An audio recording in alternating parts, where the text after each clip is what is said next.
지금 솔직히 말해서 갈 때는 일본밖에 안 보입니다. 일본이요? 주식으로 간다고 하면? 예, 그렇습니다. 그러니까 아직 싼 데다가 경제가 정상화되고 있고 금리를 인상하는 나라로 가는 게.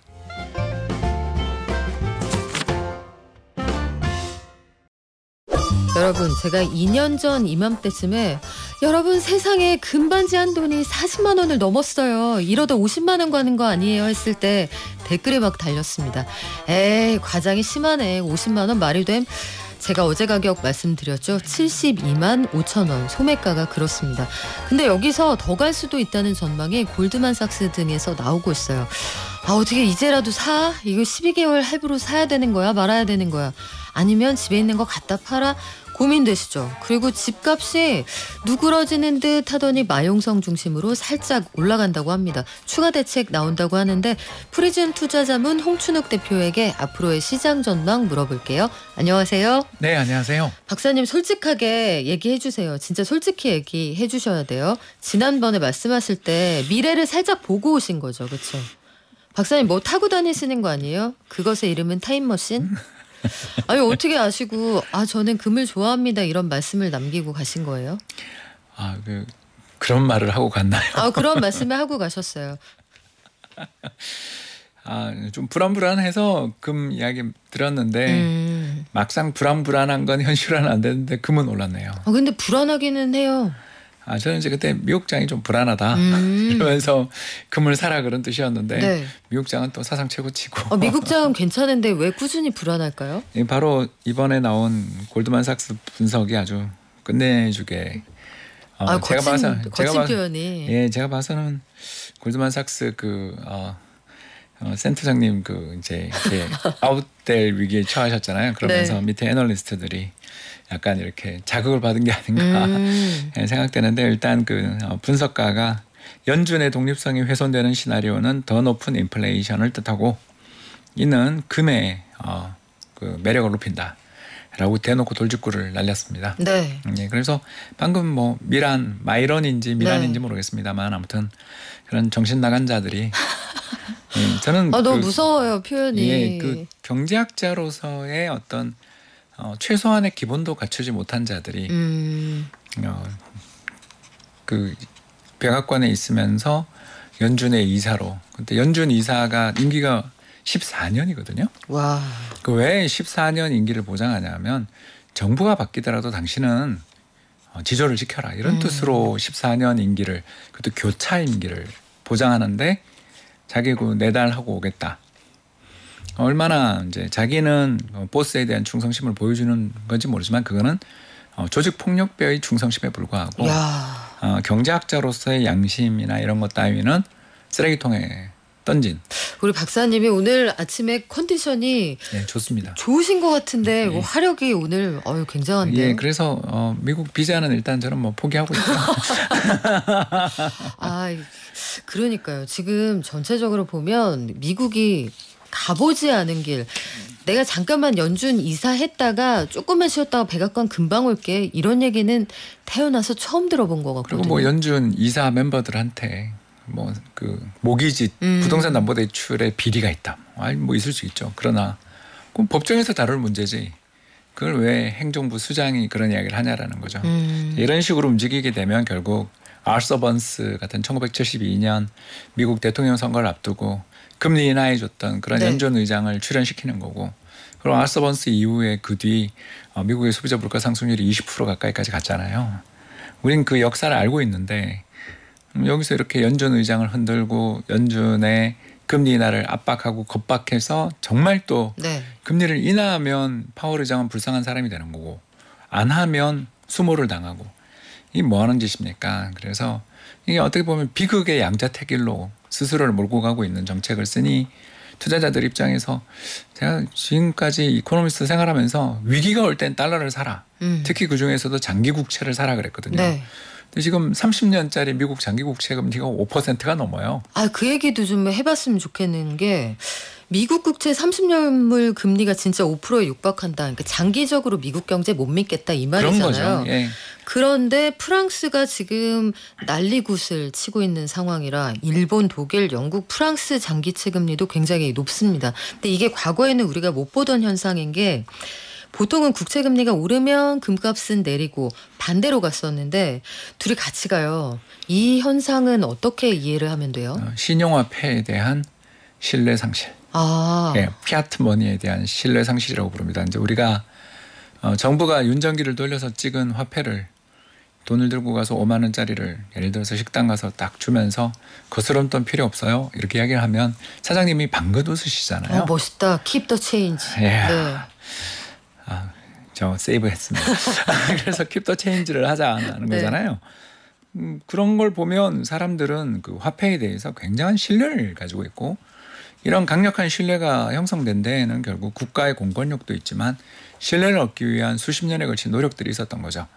반대로 우리나라가 1950년에 그 화폐 개혁을 했을 때는 북한이 한국은행 밑에 있던 활판을 가지고 가짜 돈을 막 찍어내니까 어쩔 수 없이 우리가 그때 화폐 개혁을 해서 새로운 돈 환으로 가고 그랬었거든요. 지금은 이제 원입니다만 이런 식으로 화폐를 교란시키는 것 자체가 상대에 대한 아주 큰 타격이 된다라는 걸 적들이 알기 때문에 그런 짓을 하는 거잖아요. 그렇다면 네.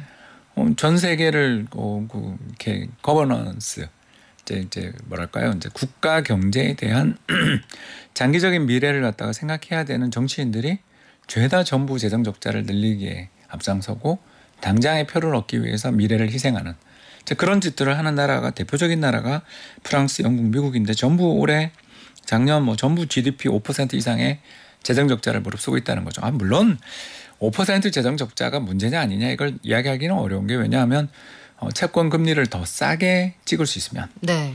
그러니까 쉽게 얘기해서 경제 성장률을 3% 만들면서 채권 금리 1%다 그러면 이게 재정 적자가 나든 말든 솔직히 상관없어요. 그런데 관세 전쟁을 해버렸잖아요. 관세 전쟁을 하는데 이제 우리가 다 느끼는 게 이게 이제 앞으로 제품 가격이 인상될 수도 있다라는 공포가 정말 우리를 업습하게 되는 순간 사재기라는 걸 하게 되는 거고 그게 지금 쌀값에서 일본 쌀값에서 우리가 받고 올해도 우리나라 쌀값에서 보이잖아요. 네. 이만큼 사람들의 인플레 기대 심리라는 건 한번 건드리면 무서운데 이걸 자꾸 건드려 놓으니까 채권시장 참가자들이 이 나라가 지금 금리 2%일 땐 이 어마어마한 재정 적자에도 나라가 멀쩡한데 금리 5% 되면 국가 GDP가 150% 정도의 재정 적자를 물고 있으면 이게 이자로 그대로 들어오게 될 때 GDP의 7.5%에 달하는 이자를 써야 되는데 너 버틸 수 있어? 이렇게 되는 거잖아요. 그럼 7.5% 1년 GDP의 7% 8%에 달하는 이자를 지급하면서 버틸 수 있는 나라는 세계 어디도 없고 이 나라는 결국 둘 중에 하나를 선택하게 되거든요. 현재 우리 국내 국민들이 채권을 가지고 있으면 인플레를 유발해 버릴 거고 그게 이제 바이마르 공화국 시나리오고요. 그리고 이제 해외 투자자들이 그걸 많이 가지고 있으면 외환위기 시나리오가 되는 거죠. 이런 끔찍한 시나리오 말고는 없단 말이에요. 그래서 장기채 금리 30년짜리 10년짜리 금리가 올라가는 건 꿈에 나올까 두려운 사태인데 지금 그게 나오고 있는 거죠.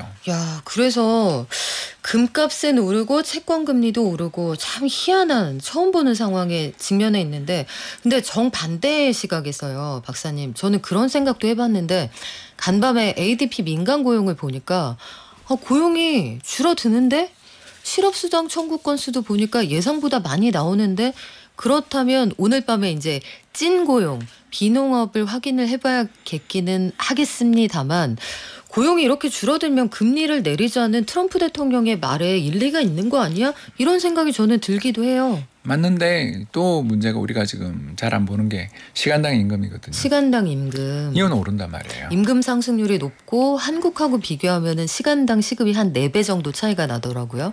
그건 이제 이번 그 잭슨홀 컨퍼런스에서 파월 의장이 했던 그 기묘한 균형이 여기서 이제 나왔는데 미래에 대한 불확실성, 인플레이션에 대한 걱정 이런 것 때문에 기업들이 제품 가격 산정에 어려움을 겪으면서 사업 계획들을 미루고 사람도 안 뽑아요. 그러니까 고용이 늘 수가 없어서 신규 실업수당 신청 건수가 증가해요. 근데 실업률은 4.2예요. 왜?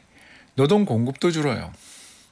외국인을 대거 수백만 명 추방하니까. 네, 지금 집권하고 한 120만 명이 다시 국외로 나갔다고 하더라고요. 그리고 미국 가는 항공권이 30만 원대라고 제가 전번에 이야기했죠.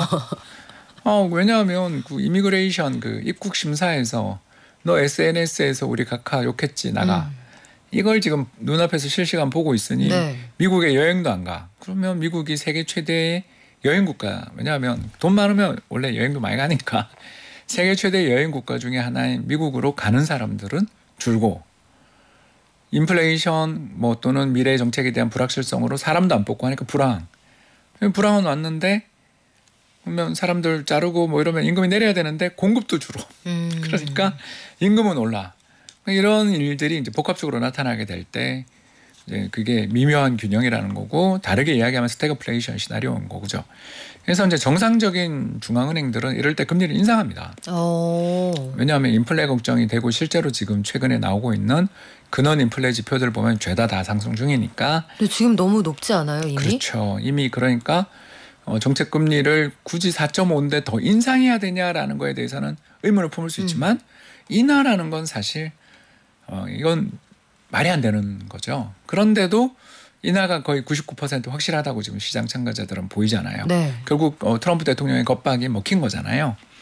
그렇다면 그러니까 그 표결에 의해서 달성되는 거니까 당장 뭐 어제도 또 뉴욕 연은 총재님께서 금리 인하해야 된다고 한 말씀 하시는 거 보니까 그분도 이제 연준 의장 하고 싶어 하시는 것 같은데. 그렇죠.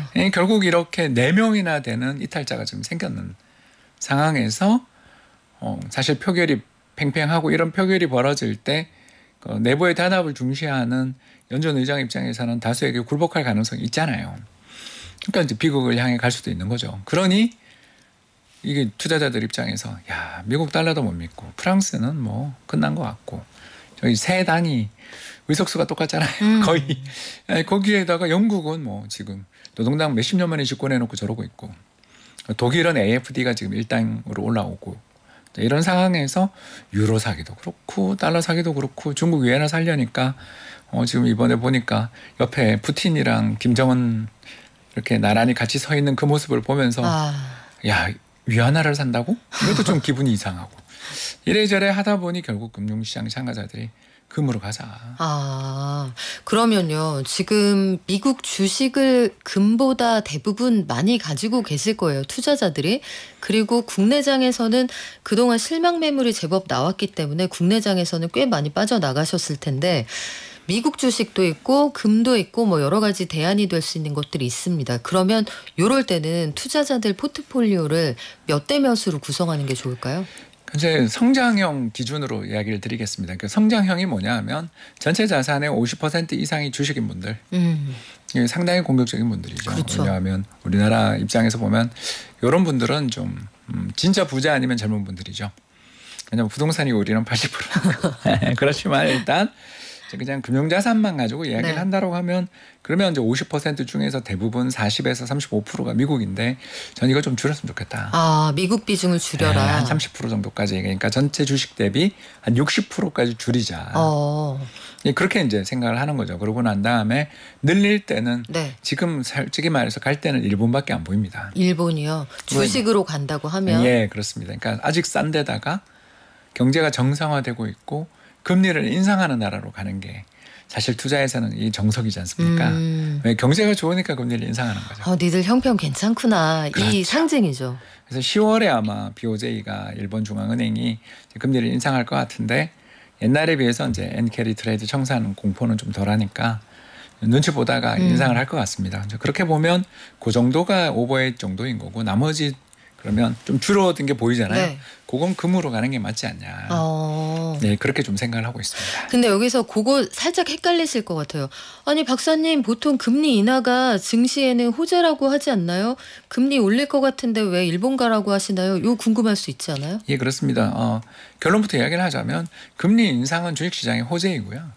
금리 인하가 악재다라고 보는 시기가 전체 100년이다 그러면 70년은. 그렇습니까? 네, 왜 그러냐 하면 결국 그 금리를 인하할 때 시장이 좋아하는 걸 저희들은 이제 리플레이션이라고 부르는데요.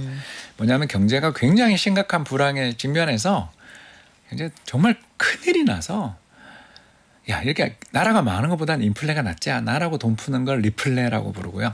그런 리플레가 발생할 때 금리 인하가 호재가 됩니다. 그런데 지금은 인플레가 걱정인데 금리를 인하한다. 언어도단이다. 이렇게 볼 수 있는 거죠.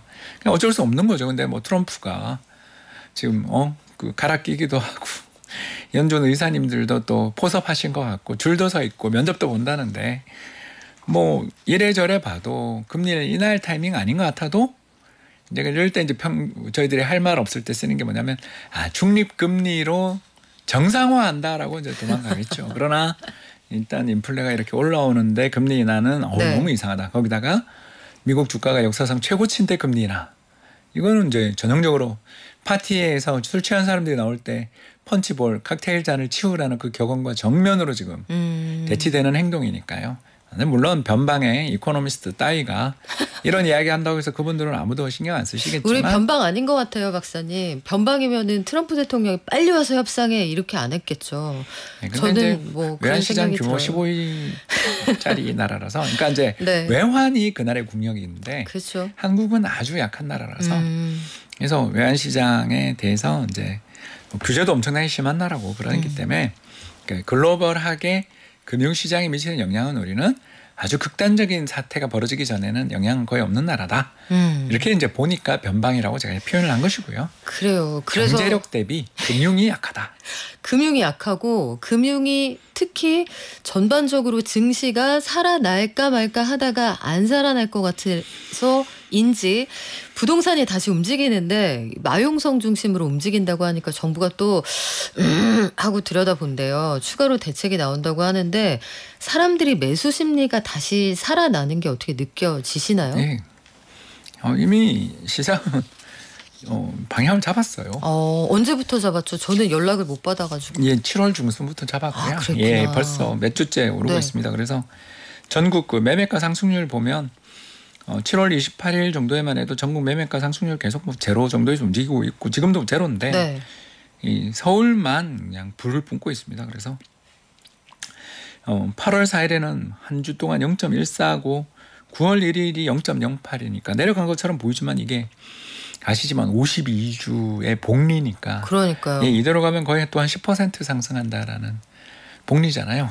그래서 이 정도 상승인데다가 이제 특히 뭐가 문제냐면 전세가입니다. 그래서 서울 기준 전세가가 지금 계속 상승세가 올라오고 있습니다. 그래서 2024년 한 해 동안 3.9였고 올해는 지금 9월 1일까지 1.5인데 문제가 이제 최근 계속 그 3주 연속 전세가 상승률이 올라오고 있습니다. 그러니까 이제 전세가가 올라온다라는 건 이제 두 가지 이유 때문인데 하나는 월세로 많이 가서 그렇고 두 번째는 입주가 없어서 신축 입주가 없으니까 그래서 신축 입주는 없는데 월세 전환은 되고 그러니까 또 게다가 그 임대차법 때문에 계속 갱신하시는 물량들은 잠겨 있고 그래서 전세가 올라오고 전세가 올라오게 되면 이제 사람들은 두 가지 신호를 보게 되죠. 이제 집값이라는 건 기본적으로 전세 더하기 콜옵션 이렇게 생각하시면 됩니다.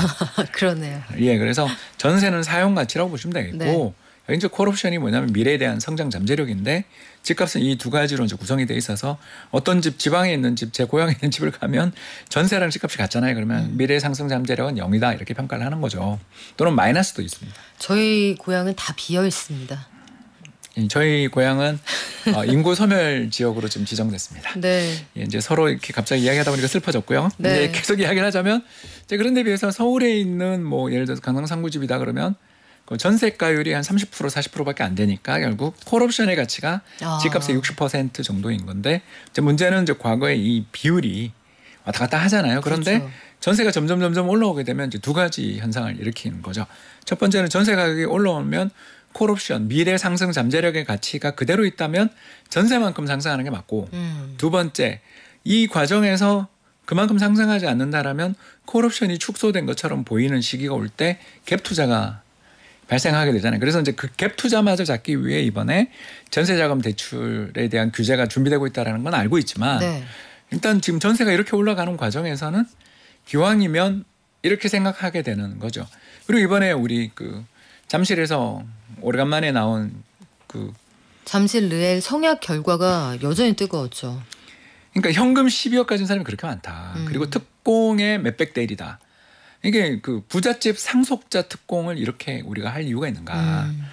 그러니까 우리나라의 지금 그 부동산 시장 시스템 자체가 엉망진창이고 이 엉망진창인 상황에서 이대로 가게 되면 집주인들 입장에서 분양가 상한제가 존재하는 집주인들 입장에서는 배가 아파서 견딜 수가 없는 상황인 거죠. 그리고 이렇게 배가 아파서 견딜 수 없는 상황이 뭐냐면 나는 20년 30년 이 썩다리 아파트에서 죄송합니다. 녹물 나오는 아파트에서 고생을 했는데 쟤는 그냥 부모 잘 만나서 이걸 12억 차액을 20억 차액을 얻어. 내가 굳이 이걸 왜 내가 자기 분담금 내고 이걸 해야 되지? 라면 이제 재건축의 동력이 사라지거나 억제되는 거죠. 그래서 세상에서 제일 나쁜 정책이 저는 분양가 상한제라고 생각합니다. 이런 분양가 상한제 같은 이런 이상한 정책들을 쓰면서 도시를 파괴하고 있는 거죠. 왜냐하면 재건축 재개발을 막으니까. 재건축 재개발을 막아가는 과정에서 이제 나올 물량은 없으니까 이제 그 다음에 전세가 오르고. 그러면 전세가 오르니까 전세 대출을 또 막아서 전세 못 오르게 하고 그러면 이제 지방으로 나가라. 그러면서 이제 환경을 파괴하는 거죠. 왜냐하면 도시에서 지하철 타고 다니는 사람들이 가장 탄소 발자국이 적죠. 그렇죠. 그러나 지방으로 보내요. 경기도에서 몇 시간씩 버스 타고 다니게 또는 자기 차로 몰고 다니게 그리고 내려서도 또 말버스를 타게 만들면서 네.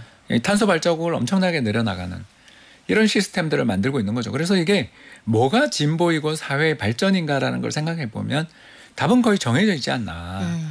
그러니까 계속 신도시 만드는 게 이제 거의 불가능하고 네. 해봐야 소용없는데 이상한 규제 때문에 신축이 없고 공급이 없어 집값이 오르고 있다 이렇게 볼 수 있습니다. 자, 정부 대책 나오고 나면 우리 박사님하고 다시 한번 우리 딥토크 한번 해야 될 것 같아요. 지금까지 프리즘 투자자문 홍춘욱 대표와 함께했습니다. 고맙습니다. 감사합니다.